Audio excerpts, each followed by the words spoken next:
Hallelujah. हर एक समय परमेश्वर अपने वचनों के द्वारा हमसे बात करता है। प्रतिदिन क्या हम उसके वचन को सुनने के लिए तैयार हैं? जोर से बोलेंगे हालेलुया, हालेलुया, हालेलुया, यीशु मसीह की जय। अगर हम उसके वचन को सुनने के लिए तैयार हैं तो आज परमेश्वर आपसे और मुझसे बात करेगा। अगर हमारा मन ध्यान इस समय, कई बार पता क्या होता है, हम चर्च में तो है लेकिन हमारा ध्यान कहाँ है? हमारे बच्चे के पास। हमारा ध्यान कहाँ है? हमने दिन को खाना नहीं बनाया। हमारा ध्यान कहाँ है? कई बार हम बाजार में होते हैं, कई बार हम शिमला घूम रहे होते हैं, आए कहाँ है? हम चर्च में बैठे हैं, लेकिन दिमाग ध्यान हमारा मन कहाँ है? कहीं दूसरी जगह। जब हमारे जीवन में ऐसा होता है तो परमेश्वर का वचन हमारे जीवन में कार्य नहीं करता है। परमेश्वर हमारे जीवन में तब कार्य करता है जब हम उसके वचन को ध्यान से सुनते हैं, ध्यान लगाकर, मन लगाकर कि परमेश्वर आज हमसे क्या बात कर रहे हैं। Hallelujah, hallelujah. आज परमेश्वर हमसे बदलाव के बारे में बात करेगा। आज का जो विषय है, आप अपने आप को बदल कर देखिए। आपको दुनिया बदलने की जरूरत ही नहीं होगी। अपने आप को सबसे पहले हमें बदलना होगा। जितने भी मसीह लोग हैं, अगर हम अपने आप को ही नहीं बदल पा रहे हैं तो दूसरों को हम कैसे बदलेंगे? क्या एक शराबी किसी के शराब को छुड़ा सकता है? क्या एक चोर किसी को चोरी करने से रोक सकता है? क्या एक भांग पीने वाला किसी को भांग पीने से रोक सकता है? नहीं। उसी प्रकार अगर हमारा जीवन बदला हुआ नहीं है, मसीह में चलते चलते आज तक हम बदले नहीं हैं, हमारा जीवन अभी भी पुराने जैसा है जैसे हम संसार में थे, जहां से हमको प्रभु यीशु मसीह ने चुनकर अपना बेटा बेटी होने का अधिकार दिया, हमें अपना मित्र का अपना बेटा बेटी बनाया। अगर हम आज भी वहीं के जैसे है, संसार के जैसे काम हमारे जीवन में हो रहे हैं, तो प्रभु हमारे जीवन में कार्य नहीं करेगा। हमें बदलना होगा। हालेलुया, हमें खुद बदलना होगा। हम दूसरों को बदलने वाले ना बने। कई बार पता क्या होता, पहले आप बदलो तब बदलेंगे। नहीं, हमें खुद को बदलना होगा। अपने जीवन को, हमें दूसरों के जीवन के बारे में नहीं देखना है। अब शिवानी बेटी यहाँ पे बैठी है, मैं बोलूंगा शिवानी बेटी बदल जा, अपने जीवन को बदल दे। नहीं, पहले मुझे खुद को बदलना होगा। दूसरा क्या कर रहा है, क्या नहीं कर रहा है, मुझे उस बात से कुछ नहीं। अगर मैं अपने आप को नहीं बदल पा रहा तो मैं लोगों को कैसे बदलूंगा? आज के समय में जब हम देखते हैं संसार के लोग आज बाइबल नहीं पढ़ेंगे, पवित्र शास्त्र बाइबल को नहीं पढ़ेंगे। आज तो लोग विरोध के कारण बाइबल को जला रहे, प्रभु के वचन को आग में डाल रहे हैं। वो किसको पढ़ेंगे? आपके और मेरे जीवन में। हालेलुया। अगर हमारा चाल चलन बदला हुआ है, अगर हम बदले हुए, लोग हमें पढ़ेंगे।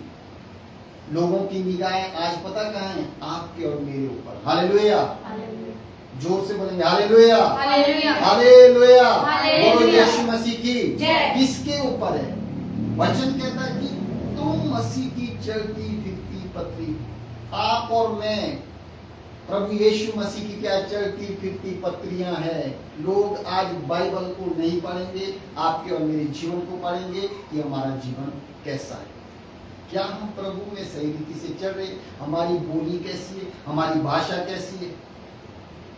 इसीलिए हमें अपने आप को पूरी तरह बदलना है। अब हम सियाने हो गए, पुराने विश्वासी है, अभी भी हम दूध पी नहीं रहे या दूध पीते नहीं है। हालेलुया, इतना समय हो गया है। अगर आज भी हमारा जीवन नहीं बदला है तो आज हमें जरूरत है अपने आप को बदलने की। बदलने वाला कौन है? हमारा प्रभु यीशु मसीह। मनुष्य से ये नहीं हो सकता। अपने सामर्थ्य से अगर हम सोचेंगे कि मेरे पास सब कुछ है, मैं अपने जीवन को बदलूंगा, नहीं। परमेश्वर की सामर्थ्य के बिना हम अपने आप को नहीं बदल सकते। उसका अनुग्रह, उसकी सामर्थ यदि हमारे ऊपर है, परमेश्वर यदि हमारे अंदर है, यीशु मसीह अगर हमारे अंदर है, तो हमारा जीवन बदल जाएगा। अगर वो हमारे अंदर नहीं है, परमेश्वर का वचन क्या मनुष्य के बनाए हुए मंदिर में नहीं रहता है। चार दीवारी के अंदर परमेश्वर को बंद करके नहीं रख सकते कि प्रभु खड़ा है यहां है, नहीं। वचन कहता है, क्या कहता है वचन? हमारे हृदय में वास है, आपके और मेरे अंदर रहता है। हालेलुया। इसीलिए अगर हमारे अंदर है प्रभु, तो आज हम बदले हुए होने चाहिए। अगर हमारे अंदर नहीं है, तो आज भी कहीं ना कहीं हम पुराने जीवन, पुराना मनुष्य, पुराना स्वभाव, जहां से हम आए, आज भी कहीं ना कहीं हम वहीं के तो नहीं अपने आत्मा में चेक करते हैं। हालेलुया। एक वचन पढ़ेंगे, समुपदेशक पेज नंबर 810, पुराना नियम, उसका 7 अध्याय, उसकी 4 आयत को कोई एक जन पढ़े। समुपदेशक की पुस्तक पेज नंबर 810, पुराना नियम, उसकी 7 अध्याय, उसका 7 अध्याय और 4 आयत को कोई एक जन पढ़े। बुद्धिमानों का मन शोक करने वालों के घर की ओर लगा रहता है, परंतु मूर्खों का मन आनंद करने वालों के घर लगा रहता है। आमीन। आज का विषय क्या है? अपने आप को, आप और मैं, इसमें मैं भी शामिल हूं। जब परमेश्वर का वचन लेकर मैं आपके बीच में आता हूं ना, हालेलुया, हालेलुया, हालेलुया। जब मैं परमेश्वर का वचन आप लोगों के बीच में लेकर आता हूं, परमेश्वर मुझसे इतनी बात करता है जितना आपसे करता है। हालेलुया। इसीलिए आप और मैं अपने आप को बदल कर देखिए। यहाँ पे समुपदेशक 7 अध्याय उसकी 4 आयत में वचन कहता है कि बुद्धिमानों का मन शोक करने वाले के घर की ओर लगा रहता है। बुद्धिमानों का मन, बुद्धिमान कौन है? परमेश्वर ने किसको बुद्धिमान कहा? हालेलुया। जो परमेश्वर की आज्ञा को मानता है, जो परमेश्वर के वचन के अनुसार अपने जीवन को चलाता है। आप और मैं, वचन तो कहता है कि मैंने जगत के मूर्खों को चुन लिया। परमेश्वर ने किसको चुना? आपको और मुझे। हम कौन थे? जगत में मूर्ख लोग थे। हमको चुना और हमें क्या बनाया? बुद्धिमान बनाया, ताकि हम ज्ञानवानों के ज्ञान को लज्जित कर सके। हालेलुया। इसीलिए समुपदेशक कहता है कि बुद्धिमानों का मन शोक करने वाले के घर पर लगा रहता है, घर की ओर लगा रहता है। जो बुद्धिमान लोग होते हैं ना, इंटेलिजेंट, उनका मन कहाँ लगा रहता है? शोक, यानी क्या? शोक। शोक का मतलब क्या है? जो दुख में पड़े हुए लोग हैं, जो गरीबी में पड़े हुए लोग हैं, जो तकलीफ में पड़े हुए लोग हैं। क्योंकि परमेश्वर के लोग हम देखते हैं आज मसीह लोग, मसीह समाज के लोग किसके लिए प्रार्थना कर रहे हैं, किसके लिए दुआ कर रहे हैं, किसके लिए अपना कीमती समय दे रहे हैं? उन दुखी लोगों के बीच में जा रहे हैं, दुखी लोगों के लिए प्रार्थना कर रहे हैं। जो गरीब लोग हैं, जो बीमारी की हालत में परेशान है, शैतान ने उनके मन को डाइवर्ट कर दिया है। शैतान के चलाए चलते, दुष्ट आत्मा के चलाए चलते हम लोग क्या है? उनके लिए प्रार्थना करते हैं। तभी तो वचन कहता है कि बुद्धिमानों का मन जो है ना, शोक करने वालों के घर की ओर लगा रहता है। हालेलुया। हर एक परमेश्वर के जन, परमेश्वर के लोगों का मन, आपका मन, मेरा मन, पता कहाँ लगा रहता है? जो दुखी लोग होते हैं, जो बीमार लोग होते हैं, जो परेशानी में, उनके पास जाकर हम प्रभु का संदेश लेकर उनके पास जाते हैं और उनसे कहते हैं कि प्रभु के पास आइए। जैसा परमेश्वर ने हमारे जीवन को बदला, वैसे ही आपके जीवन को भी बदलेगा। हम गवाही देते, हमारा जीवन ऐसा था, हम बीमार थे, दुखी थे, परेशानी में थे, हम गवाहियों के द्वारा उन तक प्रभु का वचन पहुंचाते हैं और परमेश्वर वचन के द्वारा ही उनको क्या है? अपने पास लाता है। किसी ने परमेश्वर को नहीं चुना। अरे कोई कहता ना मैंने चुना है, नहीं।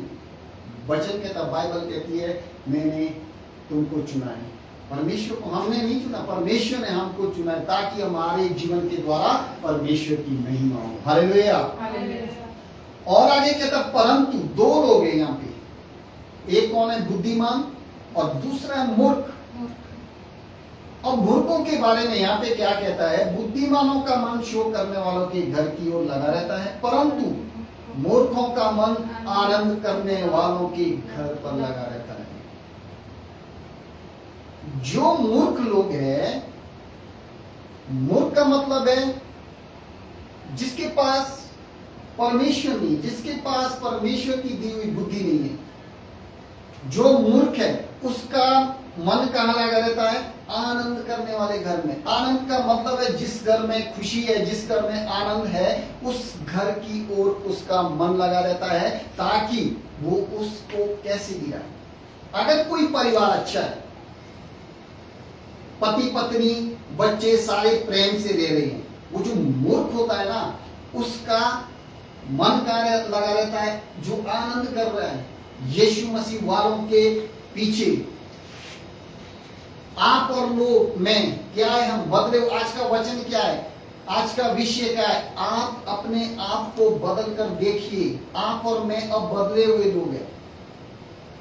अंश अंश करके हम बदल रहे हैं, थोड़ा थोड़ा करके। हम एकदम नहीं बदले, हमारा जीवन एकदम नहीं सुधरा। अभी भी हमारे जीवन में बहुत सारी कमियां हैं, उनको भी हम धीरे धीरे के अपने जीवन से दूर करें। जैसे जैसे परमेश्वर आपसे मुझसे बात कर रहा है ना, वो कमियां परमेश्वर हमारे जीवन से दूर करता है। और जिस रोटी की हमें आवश्यकता होती है, जिस वचन की हमें आवश्यकता होती है, परमेश्वर उसी भोजन को हमें खिलाता है। जो कमियां प्रतिदिन हमारे जीवन में होती है ना, वही रोटी हमें खिलाता है, ताकि हम उस रोटी को खाकर तृप्त हो जाएं और अपने जीवन से परमेश्वर उन कमियों को दूर करें।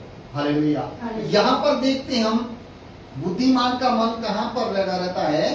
शोक करने वाले के घर की ओर लगा रहता है, परंतु मूर्खों का मन आनंद करने वाले के घर लगा रहता है। हालेलुया। इसीलिए हमें बुद्धिमान बनना है या मूर्ख बनना है? हमें प्रार्थना करने वाला बनना है या दूसरे के आनंद को, सुख चैन को छीनने वाला बनना है? ये आपके और मेरे ऊपर डिपेंड है। परमेश्वर कभी जबरदस्ती नहीं करता है। परमेश्वर आपके पीछे डंडा लेकर खड़ा नहीं हुआ कि तुम्हें आना ही पड़ेगा चर्च, तुम्हें वचन को पढ़ना ही पड़ेगा, तुम्हें प्रार्थना करनी ही पड़ेगी। नहीं, परमेश्वर ने हमें बिल्कुल आजादी दी है। आप मानो अच्छी बात है, ना मानो तब भी आपका मन जो चाहे वो कर सकते। परमेश्वर किसी के ऊपर अपने आप को जबरदस्ती नहीं थोपता है। प्रभु यीशु मसीह अपने आप को किसी के ऊपर जबरदस्ती नहीं करता कि मुझे मानना ही होगा। नहीं। हालेलुया। इसीलिए अपने आप को बदल कर देखिए, उस मूर्ख के समान नहीं, बुद्धिमान के समान। एक दूसरे के लिए प्रार्थना करने वाले लोग, गरीबों की, जो शोक में पड़े, जो दुखी लोग हैं, जो बीमार है, परेशानी में, उनके पास जाकर प्रभु का वचन सुनाइए। जैसा हमारा जीवन परमेश्वर ने बदला है, उनके पास जब हम जाएंगे ना, परमेश्वर उनके जीवन को बदल देगा। मूर्ख की तरह मत रहिए। दूसरे के घर में आनंद है तो आनंद को क्या है? मूर्ख क्या कहता है यहाँ पे? मूर्ख का मन आनंद करने वालों के घर पर लगा रहता है। आज जितने भी मसीह समाज के लोग हैं ना, सारे के सारा क्या है? प्रभु के आनंद में है। परमेश्वर हर एक को आनंद दे रहा है, खुशी से भरा हुआ जीवन। लेकिन मूर्खों की आंखें वहीं लगी रहती है ताकि उनके घर को बिगाड़ सके। आपके बारे में बहुत सारा झूठ भी बोला जा सकता है। आपकी पत्नी ऐसी, आपका पति ऐसा है। जो मूर्ख लोग होते आंख वाला करने के लिए, पता क्यों? लोग आज मसीह के प्रेम को हमारे अंदर नहीं देखना चाहते। हालेलुया। इसीलिए हमें क्या है? मूर्खों के समान नहीं, बुद्धिमान के समान बनना है। इसीलिए पौलुस भी क्या कहता है? रोमियो की पत्री उसका 12 अध्याय 2 आयत में जब हम देखते हैं, पौलुस कहता है यहाँ पर कि इस संसार के सदृश्य ना बनो। पढ़े कोई 12 का 2 रोमियो की पत्री।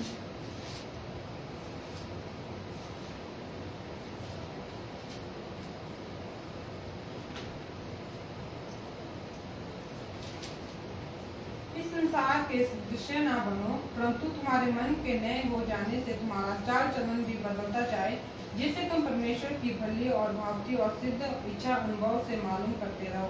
आमीन, हालेलुया। जब हम बुद्धिमान के समान बनेंगे ना, मूर्ख के समान नहीं बनेंगे, तब पौलुस कहता है कि इस संसार के सदृश ना बनो। अब हम संसार के नहीं हैं। अगर हम अभी भी संसार के जैसे काम करना चाहते, आज पता क्या, संसार में ऐसे भी लोग हैं, संसार में काम करने के बजाय कि मेरा नाम रोशन, हमारे आपके और मेरे द्वारा हमारा नाम नहीं, प्रभु यीशु मसीह का नाम रोशन होना चाहिए। हालेलुया। जिसने हमें बचाया, जिस परमेश्वर ने हमें संसार से अलग किया। पौलुस कहता है कि संसार के सदृश ना बनो, परंतु तुम्हारे मन के नए हो जाने से तुम्हारा चाल चलन भी बदलता जाए। हालेलुया। अपने आप को बदल कर देखिए, अपने मन को बदल कर देखिए। पौलुस कहता है कि तुम्हारे मन के नए हो जाने से तुम्हारा चाल चलन क्या प्रतिदिन बदलता जाए। हालेलुया। प्रतिदिन अपने आप को देखिए, क्या हम मसीह में, हमको 8 साल 10 साल 15 साल, किसी को 5 महीने, किसी को 6 महीने हो गए, क्या हमने अपने मन को परिवर्तन किया है, अपने जीवन को बदला है? मैं आपके बारे में नहीं जानता हूं, आप मेरे बारे में नहीं जानते। मनुष्य बाहरी रूप देखता है, मैं आपके बाहरी रूप को देखता हूं, आप भी मेरे बाहरी रूप को देख सकते हैं, लेकिन मेरे मन में क्या है वो सिर्फ परमेश्वर जानता है। इसीलिए पौलुस कहता है कि तुम्हारे मन के बदलने में हो जाने से क्या तुम्हारा चाल चलन भी बदलता जाए प्रतिदिन। और नीति वचन 18 अध्याय उसकी 13 आयत को जब हम देखते हैं, यहाँ पर सुलेमान कहता है कि जो बिना बात सुने उत्तर देता है, सोच समझना पड़ेगा हमें, सोच समझ के हमें बोलना पड़ेगा। नीति वचन पुराना नियम पेज नंबर 787 उसकी 18 अध्याय उसका 13 वचन को एक जन पढ़े। जो बिना बात सुने उत्तर देता है वह मूर्ख ठहराता है और उसका अनादर होता है। आमीन, हालेलुया। जो बिना बात सुने उत्तर देता है। पहले पौलुस कहता है कि संसार के सदृश ना बने, तुम्हारे मन के नए हो जाने से तुम्हारा चाल चलन बदलता जाए। और सब उपदेशक में हमने देखा है कि बुद्धिमान का मन कहाँ रहता है? शोक करने वाले के घर में रहता है। और मूर्खों का कहाँ रहता है? आनंद करने वाले के घर में रहता है। लेकिन सुलेमान यहाँ पे वचन के द्वारा कहता है कि जो बिना बात सुने उत्तर देता है वो मूर्ख ठहरता है और उसका अनादर होता है। हालेलुया। कहीं भी हम बैठे हैं, सभा में हम बैठे हैं, 10 लोग हमारे पास बैठे हैं, अगर वहां पे हम बाहर से आ रहे हैं और सीधे उनके बीच में बोलने लगेंगे तो हम क्या ठहरेंगे? वचन कहता है जो बिना बात सुने उत्तर देता है। एक सभा है, मान के चलो, वहां बढ़िया बातचीत हो रही है, 10 15 20 लोग हैं, बातचीत हो रही है, और एक मनुष्य बाहर से आ जाए और वो सीधा बोलना शुरू करे। वहां क्या चला है, किस विषय के ऊपर बात हो रही है, क्या प्लानिंग हो रही है, लेकिन एक मनुष्य बाहर से आता है और सीधा क्या है बोलने लगता है और उस सभा को क्या है वो 2 मिनट के लिए खत्म कर देता है। उसके विषय में प्रभु का वचन कहता है कि जो बिना बात सुने उत्तर देता, बिना बात सुने, उसको पता ही नहीं है कि यहाँ क्या हो रहा है। जैसे आज हम देखते हैं चर्चों में लोग घुस आते हैं, मसीह लोगों के साथ मारपीट करते, धर्म परिवर्तन कर रहे हैं, इनको पैसा मिला है, लेकिन यहाँ क्या हो रहा है उनको नहीं पता। परमेश्वर का वचन यहाँ पे कहता है जो बिना बात सुने उत्तर देता है ना, वो मूर्ख ठहरता और उसका अनादर होता है। वो मूर्ख है।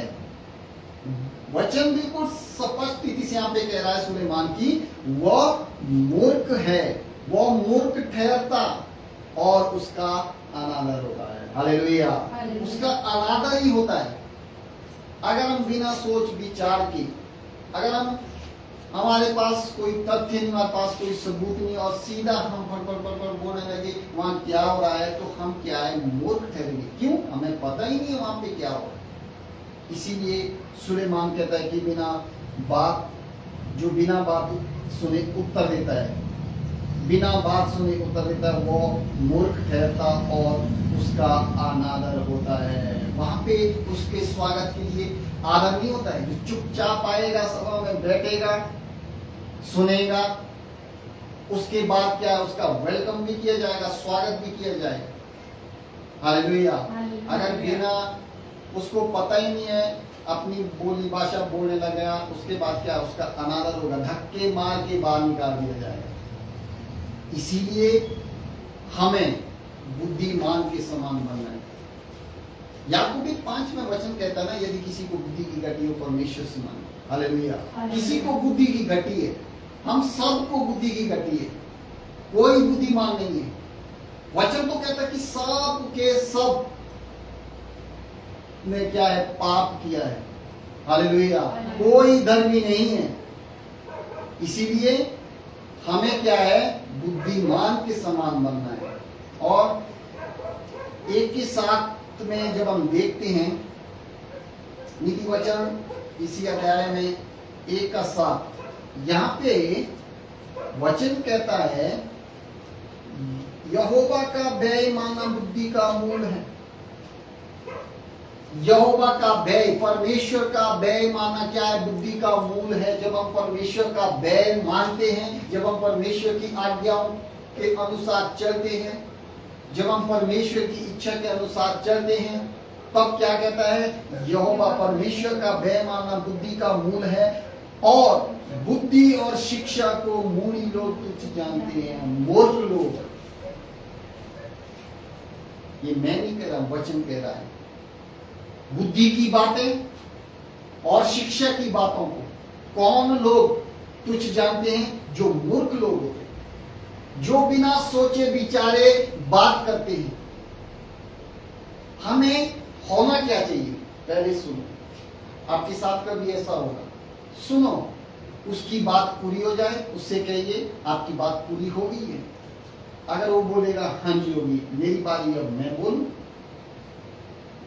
मौका दिया जाएगा, हाँ जी बोलिए, तब अपनी बात को शुरू करें। अगर कोई एक व्यक्ति बोल रहा है, दूसरा बोल रहा है और तीसरा भी बोलना शुरू कर देंगे, तो वहां क्या पकेगी? खिचड़ी।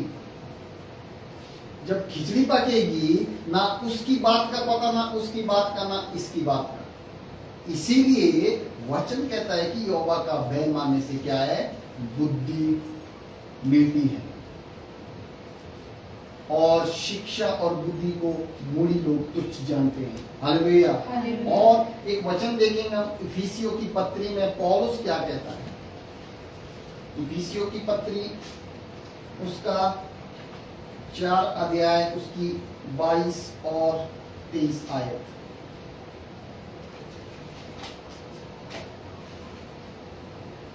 कि तुम पिछले चाल चलन के पुराने मनुष्य तत्वों को, जो भरमाने वाली अभिलाषाओं के अनुसार भ्रष्ट होता जाता है, उतार डालो और अपने मन के आत्मिक स्वभाव में नए बनते जाओ। आमीन। आमीन। क्या कहता है पौलुस यहाँ कि तुम पिछले चाल चलन के पुराने मनुष्यों को, जो भरमाने वाली अभिलाषाओं के अनुसार भ्रष्ट होता जाता है, उतार डालो। अपने आप को बदल कर देखिए, उस पुराने मनुष्यत्व को, जो हमारा पुराना स्वभाव था, उसको एक बार उतार तो डालो। देखो परमेश्वर आपके जीवन और मेरे जीवन में कैसा कार्य करेगा। अगर हम आज बोझ के साथ चल रहे हैं, अगर मान के चलो मैं कहीं बस में जा रहा हूं और मेरी पीठ में 50 किलो का कट्टा है और मैं बस में चढ़ गया और उस कट्टे को क्या है, मैं अपनी पीठ में ही रख रहा हूं, सीट के ऊपर बैठ रहा हूं, उसको नीचे नहीं रख रहा, अपनी पीठ में रख रहा हूं। तो प्रभु यीशु मसीह क्या कहते हैं, अपना बोझ मुझ पर डाल। जब तक हम अपने बोझ को प्रभु यीशु मसीह पर नहीं डालेंगे, हमारा मार्गदर्शन नहीं कर सकता है। अपना बोझ, अपनी चिंता हमें प्रभु को देनी होगी। हालेलुया। पुराना मनुष्यों को उतार डालना होगा और नया जीवन, नए सिरे से प्रभु यीशु मसीह के पीछे चढ़ने के साथ साथ हमें क्या है, प्रभु यीशु मसीह के पीछे चढ़ना पड़ेगा, तब हम नए सिरे से जीवन बिता सकते हैं। यहाँ पे पौलुस कहता है कि तुम पिछले चाल चलन, कौन सा? पास्ट नहीं, प्रेजेंट नहीं, पिछला जो बीता हुआ कल, हमारा बीता हुआ समय जब हम प्रभु को नहीं जानते थे, अगर हम उसी चाल चलन में चल रहे कि तुम पिछले चाल चलन के पुराने मनुष्यों को जो बरमाने वाली अभिलाषाओं के अनुसार भ्रष्ट होता जाता है। हालेलुया। भ्रष्ट।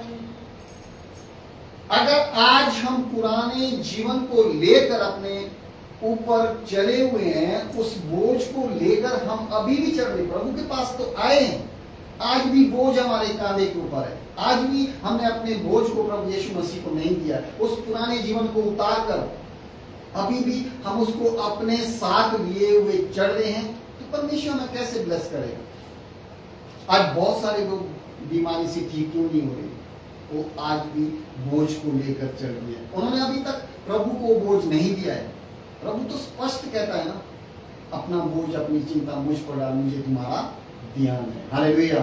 इसीलिए वो कहता है कि उसको उतार डालो और अपने मन के आत्मिक स्वभाव में नए बनते जाओ। मन के स्वभाव में, अपने आत्मिक जीवन में। अब हम शरीर के अनुसार नहीं, आत्मा के अनुसार चलाए चलते हैं। हालेलुया। जो शरीर के अनुसार चलेंगे वो परमेश्वर को धन्यवाद नहीं दे सकते। जो आत्मा के अनुसार चलेंगे, वचन कहता है कि अब अपने मन के आत्मिक स्वभाव के नए बनते जाओ। अपने आत्मिक स्वभाव से हमें क्या है, अब नए बनते जाना है। पुरानी बातें बीत गई, देखो अब सब नया हो गया। हालेलुया।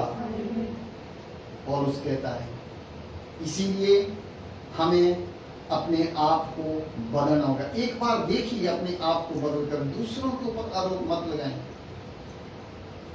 कई बार हम पति पत्नी भी कैसे होते हैं, तूने किया, ये तेरी वजह से हुआ, तू ऐसा नहीं करता, तू ऐसा नहीं करती। यही आज क्या है, शैतान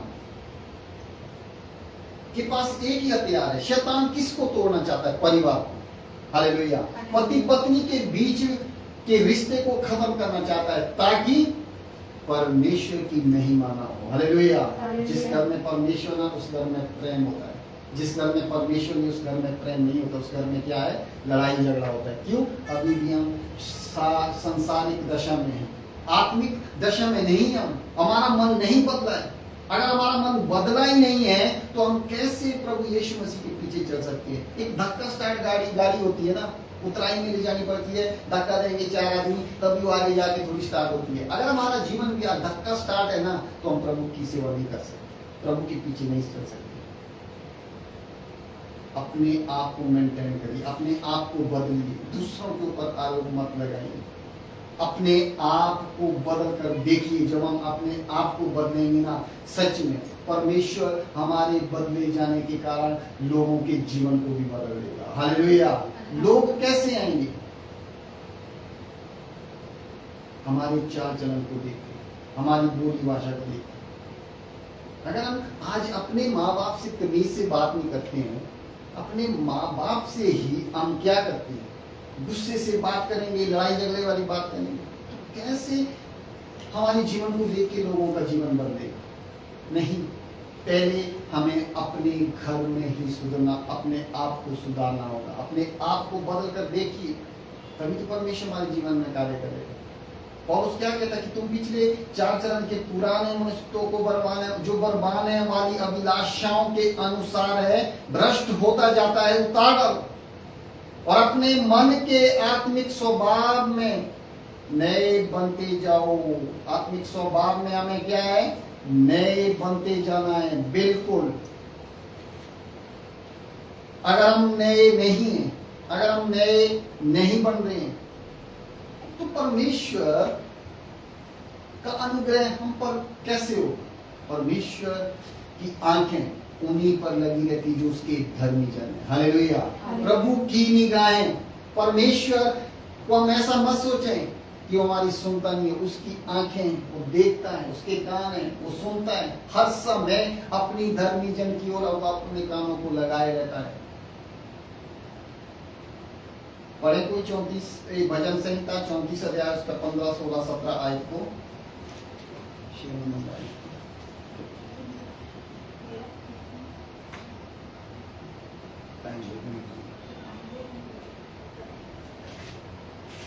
भजन संहिता उसका 34 अध्याय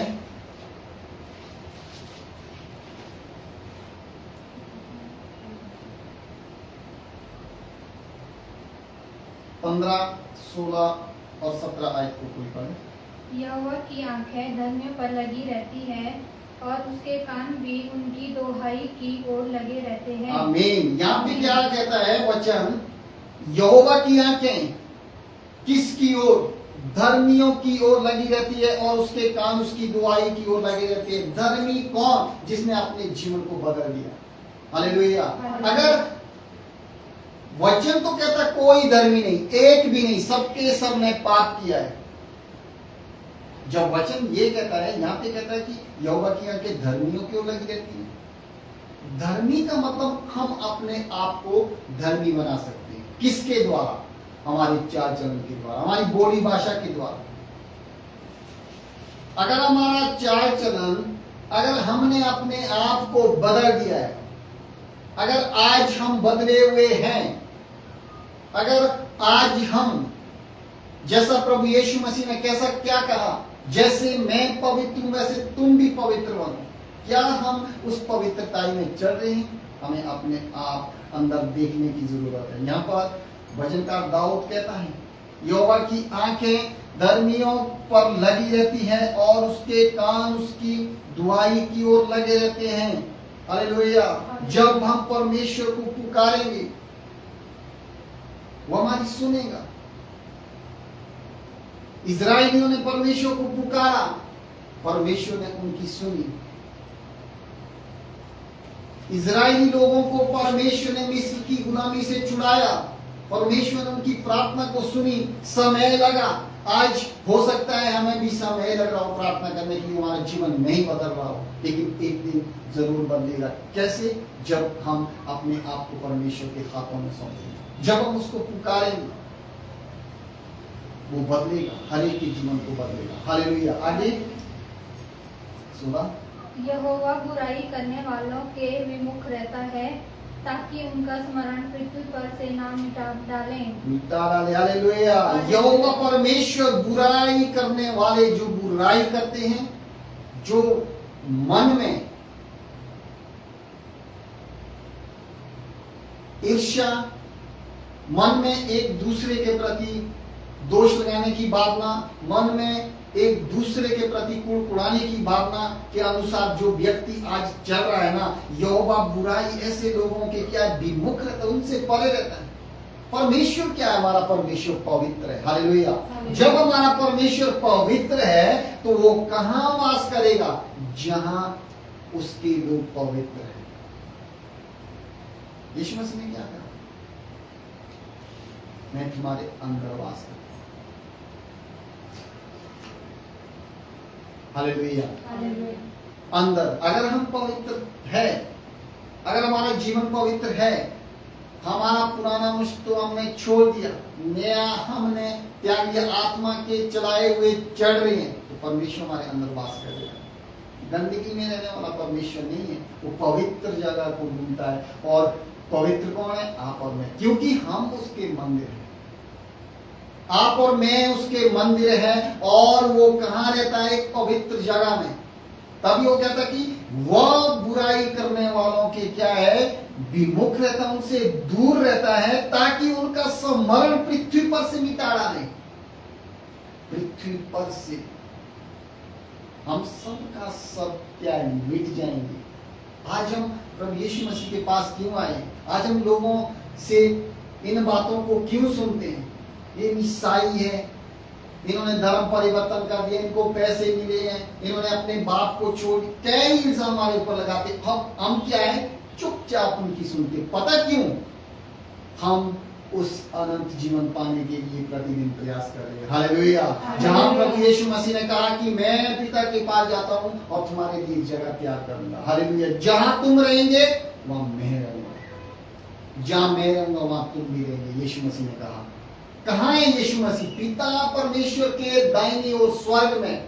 उसने कहा जहां मैं रहूंगा। कहां है प्रभु यीशु मसीह? पिता के दाहिनी ओर विराजमान है। उसने हमसे वायदा किया वहां तुम भी रहोगे। हालेलुया। इसीलिए वो बुराई करने वाले की क्या है, विमुख रहता। न्याय के दिन सबका न्याय किया जाएगा, न्याय सिंहासन के सामने। और आगे, धर्मी दोहाई देते हैं और यहोवा सुनता है और उनको सब विपत्तियों से छुड़ाता है। आमीन। हालेलुया। हालेलुया। बोलो यीशु मसीह की। धर्मी दुआई देते हैं। जब धर्मी लोग परमेश्वर को पुकारते हैं, उसको दुआई देते हैं, तब क्या है, यहोवा परमेश्वर उनकी सुनता है। आपकी और मेरी प्रार्थना कभी परमेश्वर ने अनसुनी की नहीं की। अगर की होगी हमारी कमियों के कारण। अगर परमेश्वर ने हमारी प्रार्थना को आज तक नहीं सुना तो इसका मतलब है हमारे जीवन में कोई ना कोई कमी है। इसीलिए आज का जो विषय ना, अब आप अपने आप को बदल कर देखिए। अगर आज भी हम बदले हुए नहीं है, आज भी हमारे जीवन में परेशानी है, आज भी हमारे जीवन में दुख है, आज भी हमारे जीवन में संकट है, तो हम सही रीति से कहीं ना कहीं प्रभु के पीछे नहीं चल रहे। इसीलिए अपने आप को बदलना होगा। जब हम बदले हुए होंगे और परमेश्वर के हजूरी में जाकर हम प्रार्थना करेंगे, यहोवा परमेश्वर को पुकारेंगे, वो हमारी पुकार को सुनता है और हमें सब वायदा कर रहा है कि उनको जो मुझे पुकारेंगे, वायदा कर रहा है मैं उनकी सुनूंगा और उनको सब विपत्तियों से क्या है, छुड़ाया है। हालेलुया। हर एक विपत्ति, वचन कहता ना, तुझ पर कोई विपत्ति न पड़ेगी और ना तेरे डेरे के निकट कोई दुख आएगा। हालेलुया। उसने वायदा किया है। इसीलिए हम उसको दुआई दें, अपने चाल चलन को बदलें, अपने जीवन को बदलें। और लूसियो की पत्री में जब हम देखते हैं, पौलुस यहाँ पे उन अंगों के विषय में कहता है जो पृथ्वी पर के, पौलुस कहते हैं कि उन अंगों को मार डालो जो पाप कराते हमारे जीवन से। प्रतिदिन मनुष्य, पता क्या, हम है मनुष्य, हमसे कोई ना कोई गलती होती है।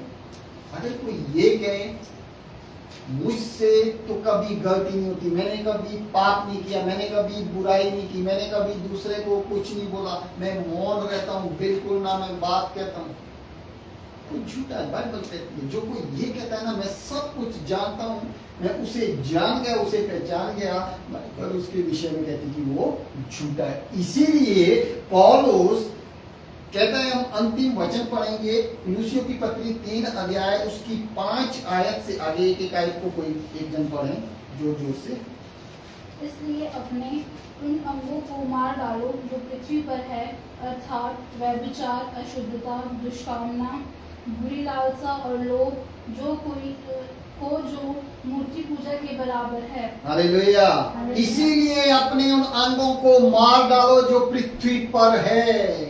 यदि मसीह के पीछे चलते चलते हमने अभी तक अपने उस पुराने मनुष्यों को, पुराने स्वभाव को अभी तक पहन रखा है, और उसके कहता है कि उनको उतार डालो जो पृथ्वी पर के हैं। अब हम पृथ्वी पर के नहीं, अब हम संसार के लिए। वचन तो कहता है मैंने तुम्हें चुन लिया है। यीशु मसीह ने क्या कहा? यीशु मसीह पता क्या कहता है? मेरी भीड़ है, मेरा शब्द सुनो। हालेलुया। मेरी भीड़ है। कौन है उसकी भीड़? आप और मैं। जब हम उसका शब्द सुनेंगे तब क्या होगा? हमारा जीवन बदल जाएगा। अगर हम उसके शब्द को ही नहीं सुन रहे, संसार के शब्द को भी सुन रहे हैं, प्रभु के समय, यानी कि हम दो स्वामियों की सेवा एक समय में नहीं कर सकते। एक से हम या तो बैर करेंगे, एक से प्रेम करेंगे। इसीलिए पौलुस कहता कि उन अंगों को अपने, दूसरे के नहीं, पौलुस कहता है मैं ऐसा नहीं कह सकती कि मेरी पत्नी अपने अंग नहीं, अपने अपने क्या है, अपने आप को बदल कर देखिए। अपने अंगों को पौलुस कहता है कि अपने अपने अंगों को क्या है, उन अंगों को मार डालो जो पृथ्वी पर है, जैसे कि व्यभिचार, अशुद्धता, दुष्कामना, बुरी लालसा और लोभ, जो कि मूर्ति पूजा के बराबर है। हालेलुया। हमने मूर्ति पूजा छोड़ दी, हम मूर्तियों को नहीं पूजते।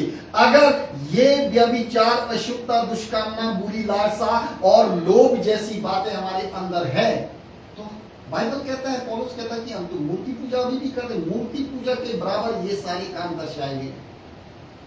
अभी भी हमारा जीवन अगर नहीं बदला है तो हम अभी भी मूर्ति पूजा के बराबर ये काम कर रहे हैं। आगे, इन्हीं के कारण परमेश्वर का प्रकोप आज्ञा ना मानने वालों पर पड़ता है। इन्हीं कारण, इसीलिए अगर ये काम आज हमारे अंदर है, ये बातें हमारे अंदर है, तो पौलुस कहता है कि इन्हीं ही के कामों के कारण परमेश्वर का प्रकोप, परमेश्वर का दंड आज्ञा ना मानने वाले पर पड़ता है, जो उसकी आज्ञा को नहीं मानते। प्रभु ने क्या आज्ञा दिया? तुम व्यभिचार न करना, तुम एक दूसरे से झूठ नहीं बोलना, तुम अपने माता पिता का आदर करना। क्या हम ये काम कर रहे हैं? अगर हम उसकी आज्ञा को नहीं मानते हैं तो पौलुस कहता है कि उसका प्रकोप, परमेश्वर का प्रकोप आज्ञा ना मानने वाले पर क्या है, पड़ता है। आगे, और तुम भी जब इन बुराइयों में जीवन बिताते थे तो इन्हीं के अनुसार चलते थे। हालेलुया। हालेलुया। और तुम भी, कौन? आप और मैं, जिसने मसीह यीशु को ग्रहण किया है। हम क्या थे? जब इन्हीं बुराइयों में जीवन बिताते तो इन्हीं के अनुसार चलते थे। क्या जो जो काम यहाँ पे परमेश्वर ने बताए है ना, क्या हम इन कामों को पहले नहीं करते थे? सब करते थे। क्या अभी भी इन कामों के साथ साथ हम कहीं मसीह के पीछे तो नहीं चल रहे? वचन कह रहा है कि और तुम भी, आप और मैं, जब इन बुराइयों में जीवन बिताते थे। कौन सी बुराई? व्यभिचार, अशुद्धता, दुष्कामना, बुरी लालसा, लोभ जैसे लालच क्या मूर्ति पूजा के बराबर है। और इन्हीं के कारण परमेश्वर का प्रकोप क्या आज्ञा मानने वालों पर क्या पड़ता है। और तुम भी जब इन बुराइयों में जीवन बिताते थे तो इन्हीं के अनुसार चलते थे। आगे, पर अब तुम भी इन सबको अर्थात क्रोध, रोष, बैर भाव, निंदा और मुंह से गालियां बकना, ये सब बातें छोड़ दो। आमीन। आमीन। अगर तुम्हारा जीवन पहले ऐसा था पर अब तुम क्या है, मसीह यीशु के बेटा और बेटियां हैं, संसार से अलग कर दिए। अब तुम्हारी बोली भाषा कैसी होनी चाहिए? मीठी होनी चाहिए। अगर हमारी बोली भाषा मीठी नहीं है, तुम्हारे अंदर अभी भी क्या है, ये बातें पाई जाती है। पर अब तुम, पौलुस कहता है कि अब तुम इन सब बातों को, अर्थात क्या है, क्रोध, गुस्सा आना, रोष, बैर भाव, निंदा और मुंह से गालियां बकना, ये सब बातें क्या है, अब छोड़ दो। अगर आज भी हम अपने आप को नहीं बदल पा रहे, ये बातें अगर आज भी हमारे अंदर है, अगर ये निंदा, बैरभाव, रोष, गालियां बकना, क्रोध करना, मुंह से गंदी गालियां देना, अगर आज भी हमारे अंदर है तो ये सब के सब क्या है, हमने मूर्ति पूजा के बराबर है। ये सारी बातें लिखा है। भले ही हमने मूर्ति पूजा छोड़ दी, अगर आज हम इन बातों के साथ चल रहे हैं, हमने अभी भी अपना बोझ अपने ऊपर लादा हुआ यीशु मसीह को नहीं दिया, अपना पुराना मनुष्य तो आज भी हमने अपने ऊपर लाद के रखा है, हमने छोड़ा नहीं है, हमने मन भी परिवर्तन नहीं किया। यीशु मसीह के पास तो आगे अगर मन परिवर्तन पूरी रीति से नहीं है तो आज परमेश्वर का वचन हमसे कह रहा है कि इन बातों को छोड़ दो और आगे एक दूसरे से झूठ मत बोलो। और पौलुस कहता है कि एक दूसरे से झूठ मत बोलो। आगे, क्योंकि तुमने पुराने मनुष्यत्व को उसके कामों समेत उतार डाला है। आमीन, हालेलुया। हालेलुया। उसके, अब क्या कहता है, एक दूसरे से झूठ मत बोलो, क्योंकि तुमने पुराने मनुष्यों को, पुराने स्वभाव को उसके कामों समेत उतार डाला है। हालेलुया। उसके कामों समेत परमेश्वर ने हमारे और आपके जीवन में कैसे कैसे काम किए आपको पता है, मुझे पता है। उसके कामों के अनुसार दिन प्रतिदिन क्या है, हमारा जीवन बदलता जाता है। लेकिन अगर आज भी हम पुराने मनुष्यों को अपने ऊपर लेकर चल रहे हैं तो आज ही हमें छोड़ देना है, ताकि प्रभु कहता है कि, पौलुस कहता है कि एक दूसरे से झूठ मत बोलो। ये भी एक बहुत बड़ी बीमारी है मनुष्य के अंदर, झूठ बोलना। इसके विषय में आगे कहता है, क्योंकि तुमने पुराने मनुष्यों को उसके कामों समेत उतार डाला है। और लास्ट वचन पढ़ेंगे हम और आगे। नए मनुष्यत्व को पहन लिया है, जो अपने सृजनहार के स्वरूप के अनुसार ज्ञान प्राप्त करने के लिए नया बनता जाता है। आमीन। आमीन, हालेलुया।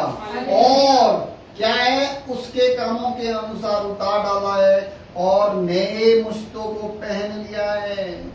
अब प्रभु यीशु मसीह हमारे अंदर है, उसका वचन हमारे अंदर है। जब हमारा प्रभु यीशु मसीह जीवित परमेश्वर का एक लौता पुत्र हमारे अंदर है, उसके काम भी हमारे अंदर से प्रकट होने चाहिए। हालेलुया। अगर उसके काम हमसे प्रकट नहीं हो रहे हैं तो आज भी कहीं ना कहीं हमने उस पुराने मनुष्यत्व को उतार नहीं डाला है। इसीलिए उतारने की जरूरत है। जैसे पौलुस कहता है कि उसको उतार डालो और नए मनुष्यों को पहन लिया है, तो अपने सृजना परमेश्वर के स्वरूप के अनुसार ज्ञान प्राप्त करने के लिए नया बनता जाता है। हालेलुया, नया बनता जाता है। कब? जब हम अपने जीवन को बदलें। इसीलिए अपने आप को बदल कर देखिए, दूसरों को मत देखिए, दूसरों की गलतियों के ऊपर दोष मत लें। दूसरों को जो काम दिया जाता है ना, विश्वासियों को, आपको, मुझे, वो काम हमने पूरे दीनता नम्रता के साथ करना है। जब हम उस काम को करेंगे, कई बार हम कहते हैं कि प्रार्थना करने के लिए किसी को, देखो इतने सारे ऑनलाइन में जुड़े होते हैं, किसी के मुंह तक नहीं खुलते प्रार्थना करने के लिए। सब गूंगी मूर्तें नहीं होती है, चुप मौन रखे। वैसे यहाँ परमेश्वर पता क्या कहता है, यदि तुम नहीं बोलेंगे तो पत्थर चिल्ला उठेंगे। परमेश्वर ने आपको और मुझे इसीलिए चुना है ताकि हम उसकी महिमा कर सके। जैसा भी हम गाएं, जैसी भी हम प्रार्थना करें, प्रभु कहता है जो कुछ करो तुम प्रभु के लिए करो। हमने ये नहीं देखना मनुष्य नाराज हो जाएगा, हमें शर्म लगी, नहीं। मनुष्य से तो हम शर्माते, लेकिन परमेश्वर से हम शर्माते नहीं। परमेश्वर के सामने जो कुछ करें हम परमेश्वर के सामने करें। चुपचाप बैठे होते हैं, ऑनलाइन प्रेयर मीटिंग में 2 मिनट हो जाते हैं, कोई भजन ही नहीं गाता, चुप। किसी को प्रार्थना करने के लिए बोले, कब सीखेंगे? क्या अभी भी हमारा स्वभाव पुराना है? क्या अभी भी हम पुराने मनुष्यों को लेकर चल रहे हैं? हाँ, अगर हमारा मुंह नहीं खुल रहा है तो परमेश्वर का वचन हमारे अंदर है ही नहीं। अगर परमेश्वर का वचन हमारे अंदर है तो मुंह भी खुलेगा, भजन भी गाएंगे, प्रार्थना भी करेंगे, सब कुछ करेंगे। 10-10, 15-15 साल के विश्वासी चुप मौन होकर बैठे। हमें बेशर्म बनना होगा। यीशु मसीह के लोग पता कैसे थे? बेशर्म। बेशर्म ऐसे नहीं, अपने मुंह से प्रभु के वचन के लिए बेशर्म बनना पड़ेगा। अपने मुंह को खोलना होगा। कोई सुने ना सुने, कोई आराधना सुने ना सुने। हालेलुया। इसीलिए जो आज का विषय था, अपने आप को बदल कर देखिए। आप और मैं, परमेश्वर कहता है कि अपने आप को बदल कर देखिए, दूसरे के जीवन को मत देखिए। परमेश्वर सच में हमें ब्लेस करेगा, आशीष देगा। हालेलुया। प्रभु आज के वचनों के पढ़े और सुने जाने पर प्रभु हम सबको बहुत बहुत आशीष दे। आमीन। आमीन। तुम्हारे बीच में